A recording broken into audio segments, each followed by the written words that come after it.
Okay, this PD is for EDB 172, Society and the Environment. Welcome everyone. Today's presentation will be focused on children's rights in education, with attention drawn to children's participation with their rights within education, and how current behaviour management breaches children's rights. First, I will identify what those rights are, how these are breached, and present results from studies that demonstrate this is occurring in schools today.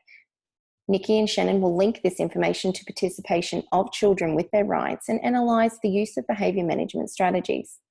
Lastly, Luke will focus on possible implications for schools, educators and students when not given participation rights, and strategies for how this can be achieved in schools today.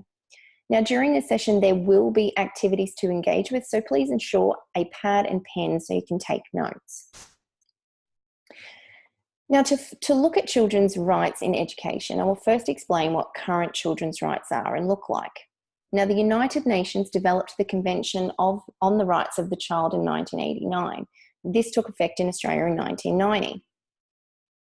It contains 54 articles and was created to ensure that no matter who you are, every child is entitled to the same rights.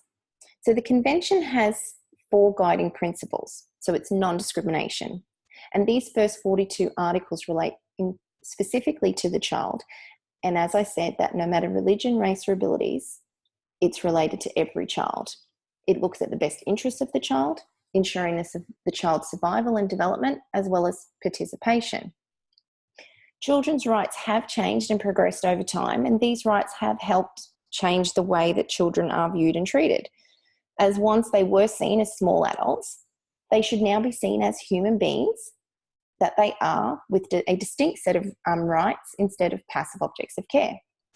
Governments such as Australia who have ratified the Convention are required to report to the United Nations Committee on the Rights of the Child periodically, and are then examined on the progress of how well they implement children's rights in their country. I won't currently go into detail about how Australia is currently achieving, as Luke will mention some statistics later. But with this information I will give you, you may start to make your own judgments about how you think Australia would currently sit in ensuring children's rights are met. Now, this is currently making headlines on all forms of social and mainstream media. A deputy principal has cut a student's hair because it doesn't follow the school's discipline guidelines of what is considered an appropriate length. This was also done in front of a large group of students for school photos. Now, we're going to do an activity. So I want you to read this article in the link by the ABC News. And after reading this article, I want you to click on the link that will take you to the Children's Rights Convention, so you can have a look at what children's rights are and all the first 42 articles. From there, you can write down which ones you think have been breached, and I want you to consider how and why, and write this down as well. And think about these things. Do you think this is a fair form of discipline, considering the rules are already established at this kind of school when you enrol? Whose views should be considered when making a judgment, and if this was okay? And how could this be changed or done differently? You can write down your answers on the Padlet link below, and also read what others have written or said, because you may agree or disagree with their views. You may also wish to comment on these. Now, I look forward to reading your comments, because when it comes to children's rights, there are so many grey areas where adults take it upon themselves to assume what is right for the child instead of considering what the actual rights of the child are. So we'll pause here for a moment and you can go and complete this activity. Okay, so now we're going to take a closer look at Article 28. Now, Unicef developed a more simplified version of this article, so it was easier for children to understand. It simply states that children have the right to education, discipline in schools should respect children's dignity, primary education should be free, and wealthier countries should help poorer countries achieve this. Now, does that make you think anything differently about the discipline used in the article from the grammar school? Have a think for a moment about what types of behaviour management you have experienced or seen, or even used in your classroom. Now, I'll pause for another brief moment because I want you to quickly write down with your pen and paper the forms that you have experienced or used yourself in your classroom.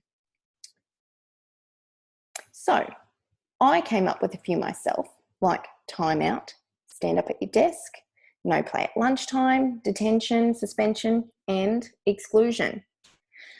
So when have you seen these or used these forms of management? Who has decided that this was the right type of management for behaviour? Now have another look at your list. Do you think they are breaching children's rights? Now, seldom are children and parents granted explicit rights under Education Acts or rights. Consider this statement by Robert LeBrook. Who do you think the consumers of education? If children are spending most of their day sitting in a classroom, is it not them? Now, Article 12 highlights the importance of children's voices in matters and decisions that affect them and to have their opinions taken into account. So think back to when you were at school and even when you have been in the classroom, as well as the list you just made. Is this occurring? Now, a study by the Northern Ireland Commission for Young Children found that not having a say in the children, their decisions made about them was the single most important issue to children, and it was concluded that children's views were not sought or listened to. Now, in this same study, an 11-year-old girl was asked about how she felt about her rights within school.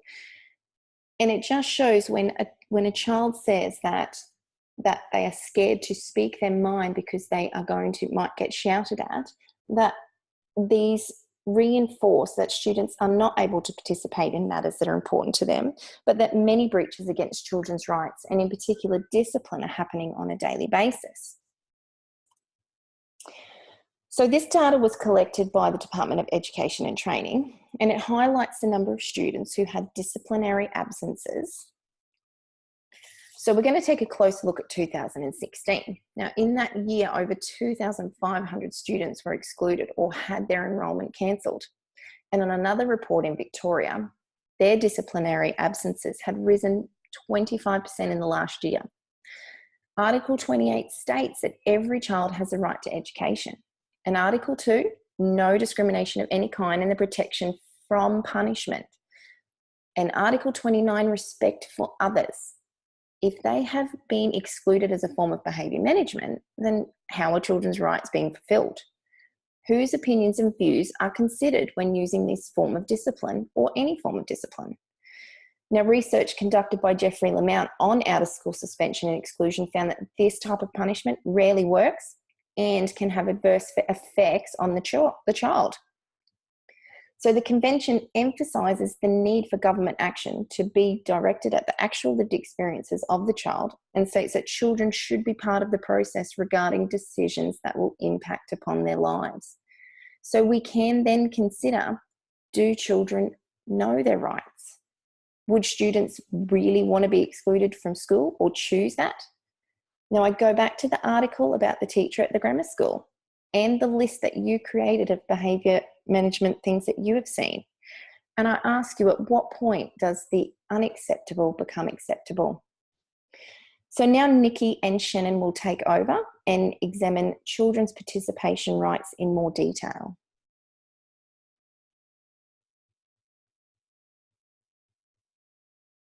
So what is the children's participation in education? So participation has a broad meaning in the English-speaking world. Participation is normally seen as children joining in on games and discussions and belonging within a group or community. In education, the meaning of participation has been taken and intertwined with the Convention on the Rights of the Child, Article 12, where children are to be given respect for their views. This means that participation in education is seen as children having their rights to express their views and their right to be included. As Hart states, participation is a process of sharing decisions which affect one's life and the life of the community in which one lives.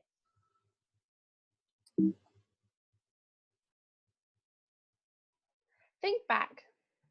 So from the definition of participation in education just given, you can see the strong link to Article 12, where the children have the right to have the opportunity to participate in the decisions that affect them, thus their views and ideas being heard and used. Think back to your schooling or childhood. What decisions were you a part of? When was your voice heard?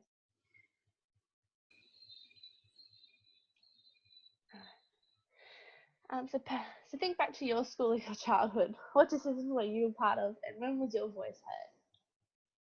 So participation is a process of sharing decisions which affects one's life and the life of the others in which the community lives.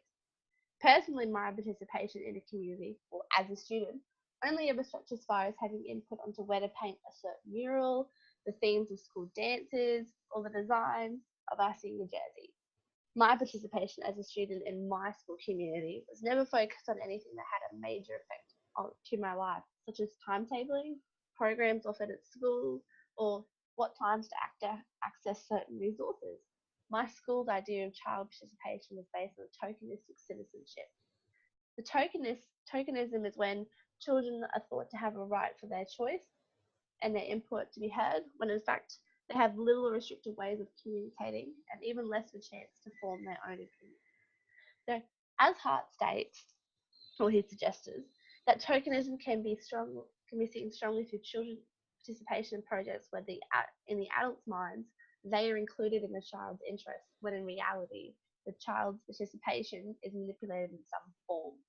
So referring back to my personal experience with participation mentioned before, the projects that I were a part of had already had most of the decisions already made for me, and then students could choose from the adult decisions. In my personal experience of participation sat in the non-participation section of the ladder of the that Hart has elaborated that you can see to the right.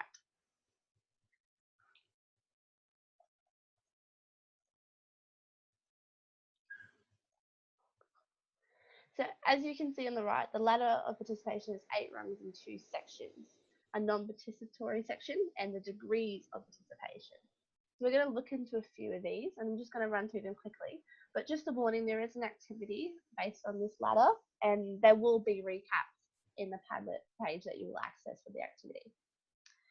So manipulation. Manipulation is the lowest rung on the ladder. An example of manipulation participation in the classroom is a classic playground design scenario where children draw their ideas from the playground. So teachers would then collect students' work and give them no feedback or insight on how the child's ideas are going to be used. So Hart explains this is not necessarily manipulative on the adult's part to the child's participation, but it is certainly a misguided use of child participation. Up from that is decoration. So this is a step up from manipulation where children's participation is used for decoration rather than manipulation. But adults don't pretend that the reasoning behind it is inspired by children. So an example would be that for children to participate in an event by dressing up or singing or dancing about it, but the children actually having no knowledge of the event itself or even a say in the organisation of the occasion. So their participation is used just for show. So tokenism. So as explained above, tokenism is where children's participation is thought to be taken seriously, but in fact it's just a facade. So an example was given a moment ago from my own personal experience, but bearing in mind that tokenism differs from decoration as adults believe that they are using participation in a relevant way. So assigned but informed. This is a type of participation where the children understand the intentions of the project. They know who made the decisions concerning their involvement and why. They have a meaningful rather than decorative role, and they volunteer for the project after the project was made clear to them. So they want to be a part and they know the whole intentions of the project, but they're still not taking the lead control. So consulted and informed, adults design and run a particular project, but children are informed and they understand the process of the project with their opinions treated seriously. So their opinions are heard in this project, although adults are still leading. So adult initiated and shared decisions with children. So this is what Hart believes is a true form of participation, as projects are initiated by the adults, with the decision making being shared with the children. So they have almost an equal amount of participation in an activity. So child initiated and directed, activities where adults are not authoritatively positioned. This purpose is to support the child in a passive aggressive role. And lastly, child initiated and shared decisions with adults.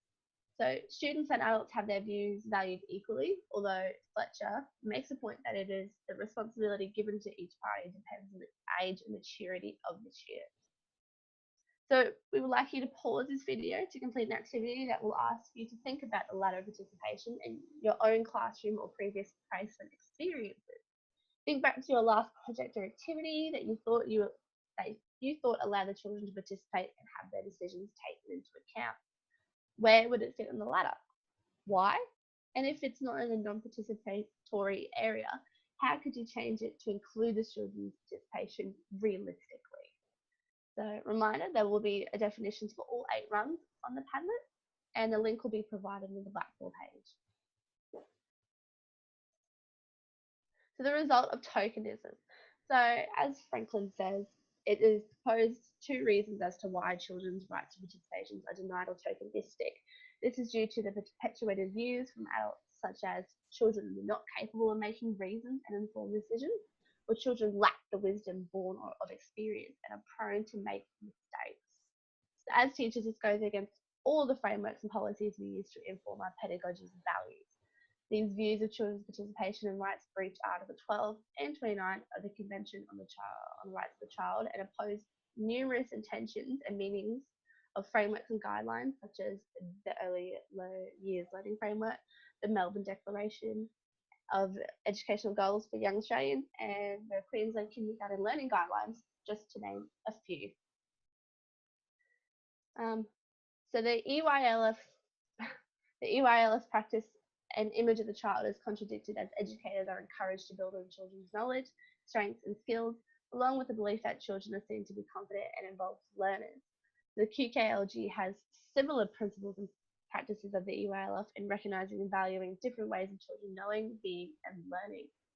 So lastly, the sole purpose of the Melbourne Declaration is contradicted as it promotes successful, confident and creative individuals, and most importantly, active and informed citizens. The Howe does considering our students' views to be unreasoned or ill-informed uphold the very backbone of the pedagogy. I ask this question as it's almost unnatural to think of children in this way, and how would these views build successful pathways for our children? It doesn't. So there are many arguments as to why children lose their right to participation in terms of their behaviour as well, and Shannon will discuss these further. So my name is Shannon McMahon, and I thank Sherry and Nikki for their informative information given. So now you know about children's rights and can identify what they are, and you have a brief understanding of Hart's ladder of participation. I would now like to move the conversation over to debunking myths on teaching children about their rights and how to achieve behaviour management while still allowing them their rights. We'll be doing this through a question and answer forum where your past experiences, personal feelings and understandings can help others in this professional development lecture have a children's rights perspective and learn how to adopt it. So, if you teach children about their rights, will you lose authority and your ability to control children? In essence, when children are taught about their rights and then given the opportunity to discuss them and to identify their rights that are most important to them, the outcome is often antithetical to what expected. So Howe explains that there is a worry that if children are educated about their rights, they may become difficult and demanding and self-centered and focus on their priorities and freedom and the right to self-determination. When educating students about the rights of the child, it is true that a majority of teachers do not feel comfortable with the idea, especially due to the fear that they may lose authority and the ability to control the children. However, next one, got it. However, Howe notes that since the adoption of the Conventions of the Rights of the Child by the General Assembly, there have been no reports of children defying or challenging authority of parents, religious leaders, and importantly for this PD, towards teachers. In fact, studies have shown that when children know their rights, they usually take a pro-social action and become other-orientated, which is to say students haven't demanded more rights for themselves, but have instead acted in response to the knowledge when other children's rights are being violated. So here's an image I just wanted to let you read and take the time to explain. It's a picture taken from a student feedback form. The question is, things my teacher can do better. And the student has written underneath, not use collective punishment, as it's not fair on the many people who did nothing under the 1949 Geneva Convention. It is a war crime. Now, I love this because it shows that, first of all, the child is aware of their rights. Second of all, it shows the teacher is allowing the student to express opinions in an open feedback form. Think back to the ladder of participation. This feedback form accesses the top rungs of participation, where young people lead and take action and share in decision making. And third of all, this image shows that the child has taken a pro-justice and other-orientated route, as I mentioned before. It certainly doesn't seem as though they've become difficult and demanding.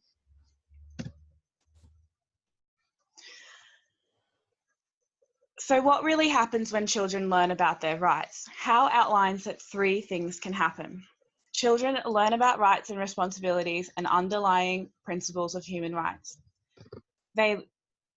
Through learning about citizenship and democracy and the attitudes, values, and beliefs attached, they are taught respect for the rights of others and place an increased importance on social responsibility and justice. Lastly, it empowers them as citizens of the world and enables them to take action and participate in matters relating to equality, living in a human rights-based world, and in citizenship. So how can we teach children their rights and keep them in mind with behaviour management? Quinn explains that the prevailing cultures and attitudes within education don't include a children's rights perspective and actually contravene it.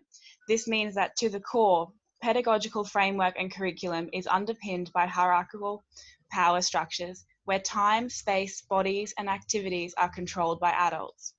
This also coincides with the belief that children are therefore passive recipients of adult wisdom that Sherry was mentioning.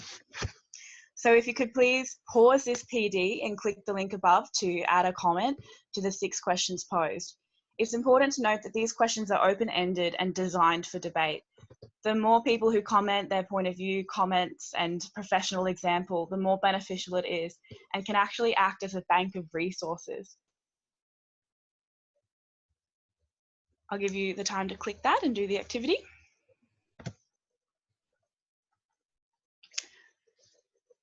So for some of you who didn't click onto the Padlet page, here are the questions that have some food for thought, which may encourage you to contribute later. These questions are about how do you give students autonomy in the class activities, behaviour management, and how you encourage children to become aware of their rights.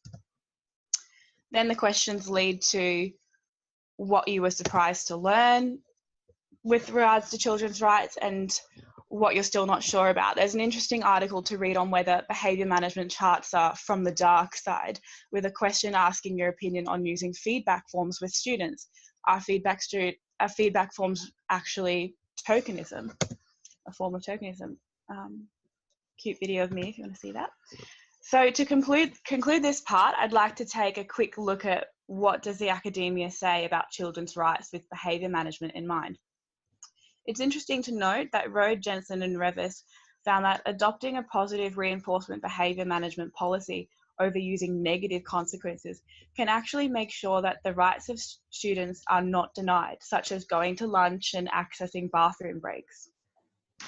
Correia and Aguiar focused on Article 12 and 13 of the United Nations Conventions of the Rights of the Child. They found that when children are given the freedom of choice in the classroom, the students move from an endogenous to an exogenous conceptual framework.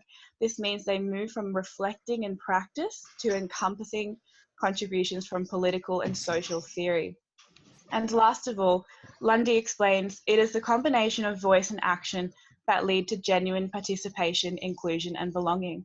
So to me, that just shows the importance of how participation in education in your classroom and knowing about rights will encourage inclusive environments and a feeling of belonging.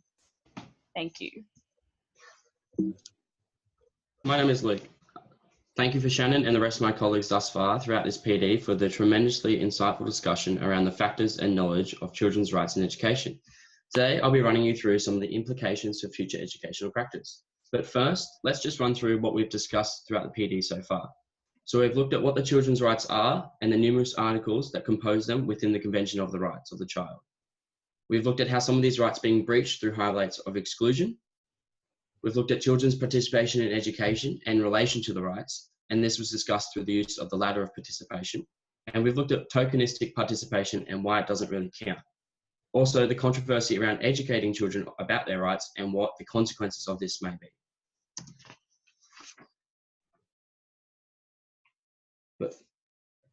So we should all now have a very concrete understanding of children's rights in education, what they are, what they stand for, and how they can be breached, and why we should educate children of them. So educators are held to this high standard of moral integrity, and this needs to be met through the underpinning of these rights in our practice. Well, what does that look like, and how do we do it? First, let's look at some of the things the Australian government has in place to allow smooth and easy following of these rights. So the Australian government has pledged to the United Nations that Australia is committed to providing Australia with a quality education, providing all citizens with free primary education, making funding and investments around school a focus. They have also pledged to create a major focus on and improving school-aged children retention within our education system, that the education in Australia will be inclusive as per the guidelines in Article 29 of the Convention of the Rights of the Child. And finally, all school-aged children in Australia will have the right to enrol in and participate in safe and supportive schooling. In addition to the pledges from Australia to the United Nations, we also have numerous nationally embedded programs that support the rights of the child. Two of these examples are the National Safe Schools Framework. So this framework provides Australia with a vision and a set of guiding principles that assist schools communities to develop positive and practical student safety and wellbeing practices. And the Wheel of Child Safety. This is an embedded practice from the Australian Human Rights Commission that lays out 10 principles which collectively show a child-safe organisation is one that creates a culture of adopt strategies and takes action to promote children's well-being and prevent harm to children and young people. The principles and wheel were developed in the response to an authorised commission into institutional responses of child sexual abuse in 2013. Now, for any more information on the above pledges or embedded programs within Australia, please see the Human Rights Commission website, or as you can see on your screen, the studentwellbeinghub.edu.au, and click on the Educators tab. However, despite the pledges by the Australian government and the nationally embedded programs, the facts released by the United Nations tell a different story. So the UN statistics state that school age retention in Australia is only 84.8%, which on a global scale is shockingly low and particularly bad as is one of Australia's top pledges to the United Nations. We as a country are rated 26th out of 34 countries for children being happy within their schools, and 24th out of 26 countries for children feeling pressure from homework and assessment tasks. Finally, 40th out of 49 for children feeling safe within schools, with 15.6% admitting to being deeply concerned about bullying and emotional abuse. So these facts can be quite confronting and shocking to hear. However, what it means is that children's rights are not being properly addressed within our schooling system, regardless of what the government are trying to introduce. So what can we do in the classroom to address the rights of the child properly and respectfully, while also avoiding tokenism? I've recognised three main causes for change that are greatly impacted by the discussion around children's rights in education. These are: 1, education of rights. So it is illegal for children not to be educated about their rights in accordance with Article 12 of the CRC. The education of children's rights need to be increased and information made available for all children, no matter the age, gender, race, or development. Number 2, so as you're all aware by now, Article 28 states that disciplinary measures must respect students and reflect values of the Convention. Therefore, we need to begin to challenge what is the norm and what is accepted behaviours in schools, and what is inappropriate in accordance with the CRC when managing a classroom. Exclusion and corporal punishment practices are still common within today's schools. Corporal types of punishment are not just physical. However, they include timeouts, expulsions, suspensions, pointing out children, belittling or making fun of or an example of a child. The accepted practice of some of these behaviours or behaviour management strategies need to be questioned and changed, as they are immoral and a breach of the child's rights. Finally, child-centred collaborative schooling.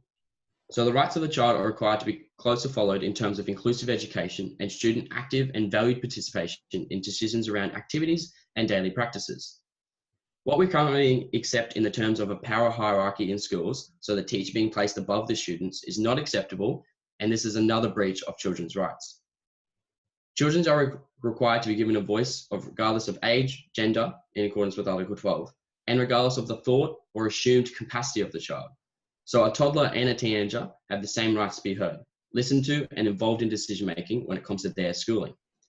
They also have the right to communicate this in whichever way they choose.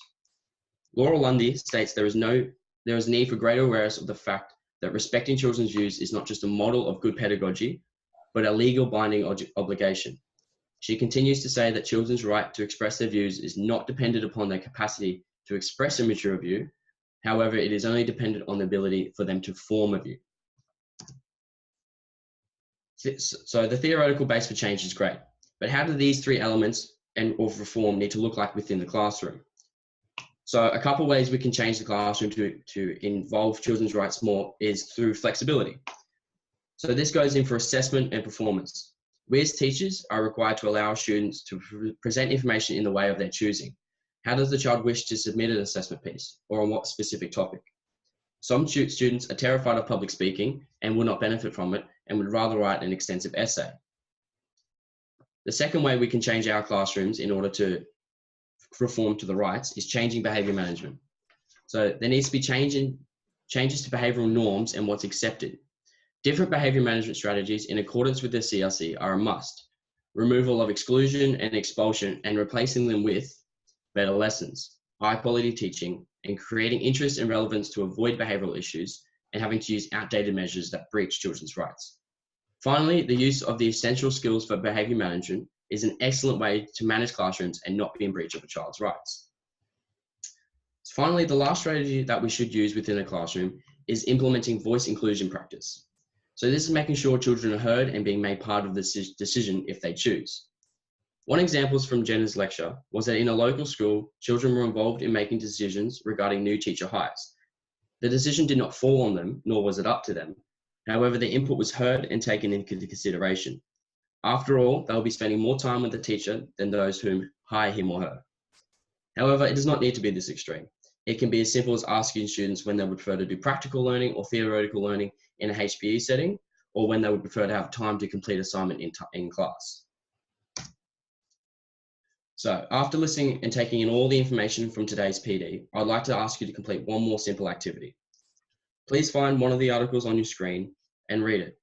I want you to then find the Padlet link provided and post your thoughts, opinions, arguments, or questions from today. I want you to be honest, be anonymous, and be thought-provoking. I look forward to reading your responses, and remember, the more people that post, the better the conversation. So I hope you guys enjoyed our PD on children's rights in education and learned a few things. Thank you for listening.